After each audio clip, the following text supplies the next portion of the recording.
Well, it's no secret. I've got engines out the wazoo that I'm building. And I got to thinking about something. All of them have similar parts, similar traits, but there's a part inside the engine that gets very little respect. What is it?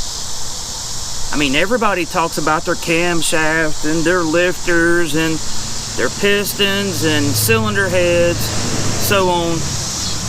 But you really don't hear anyone talking about engine bearings. So today I thought it would be pretty cool if we did a video on engine bearings and why it's important to talk about them and what to look for, so when you build your engine, you know that you're getting the right part for your engine. When looking through any high-performance catalog, this is pretty much what you're going to see. You're going to see names like King, Clevite, Speed Pro, Summit, maybe even ACL or Durabond or Seal Power. But I mostly deal in Clevite, and we're going to talk about the differences in bearing construction coming up.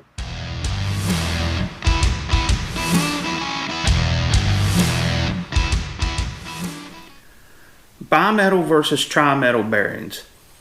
Bimetal bearings are mostly production-based engines. They either have a Babbitt overlay in them or an aluminum overlay. Since around the early 1990s, most auto manufacturers have been using the aluminum overlay for the reason of longevity. It's a hard bearing compared to the Babbitt, and it's meant to last, hundreds of thousands of miles. While it's great in an OE application, when you start stepping up horsepower, it's not the best choice. So where do you go from there? The tri-metal bearing.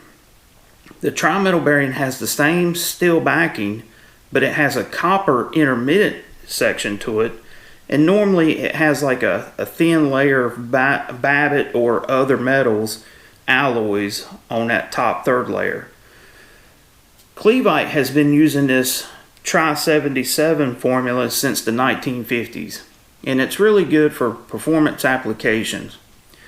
If you were to look into the Clevite catalog, the bimetal section would be considered an A-series bearing. Okay, the first step up from that would be the P-series. A lot of people say or would consider the P-series the introductory level of bearings for engines, but actually it is a step up from the OE, because it is a tri-metal bearing. The next step in progression from the P-series is a H-series bearing. What's the difference? The H-series bearing is really meant for more performance-driven applications. When you've increased your horsepower of the factory engine by, say, 50% or so, you really need to be stepping up to the H-series bearing. It has different characteristics to it. It has more of a chamfer on the outside where the connecting rod and the crankshaft meet for like rolled fillets, which is most aftermarket cranks come with. So if you're really going to get into making some power, the first upgrade would be to an H-series bearing.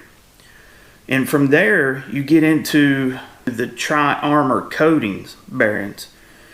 It is pretty much an H-series bearing, but it has a dry graphite coating on it to prevent metal-to-metal contact in your engine. Now, you must be saying, well, that should never happen. I fully agree. But in the real world, anytime you start or stop your engine, guess what happens? That metal-to-metal contact takes place. Same way when you crank your engine. In order for the hydrodynamic wedge of oil to take effect to provide lubrication for the bearings, the crankshaft has to be turning a certain speed. Think of it this way. When you're driving down the road on a wet highway with your tires, there's a certain speed in which your car will begin to hydroplane.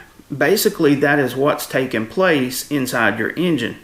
The crankshaft gets to a certain speed, you have oil pressure, and then at that point, the metal-to-metal contact stops, and then it actually starts gliding on a small film of oil. And so basically think of it as like hydroplaning. So which one is best? Now before you start flaming me about this video, I know that a lot of cars today make a lot of horsepower and they do it with the factory bearings. That's all well and good, but if you up that horsepower, I guarantee you the longevity of the bearings in that engine is going to be down to 2. But that's another point in it altogether. Most of this is driven towards people who are taking older engines apart and going to be rebuilding them. You know, my personal favorite bearing out of the Clevite catalog is the H series bearing. Why is that?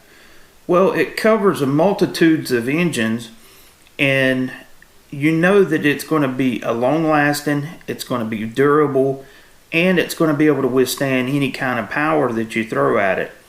Now, I also really like the tri-armor coatings, and I try to spring for them whenever I can, but what you will find in the Clevite catalog is most times if you have an underground crank, you're not going to be able to get a tri-armor coating because, you know, they don't offer it in every particular size.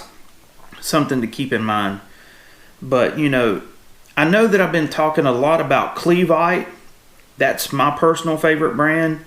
I also use King bearings as well. In fact, I'm getting ready to put a set of King bearings in my buddy's Mustang engine, a 351 that I'm building. So, you know, I'm not one brand specific, but it does pay to do your homework when it comes to selecting bearings for your engine. You know, if you're doing a stock rebuild, a P-series bearing will be totally fine. But if you're trying to build something with some serious power, you need to look for an upgrade to an H-series bearing or to a coated tri-armor bearing, which is basically a H-series bearing with the coating. So until next time, this is Andy from Unity Motorsports. Catch you later.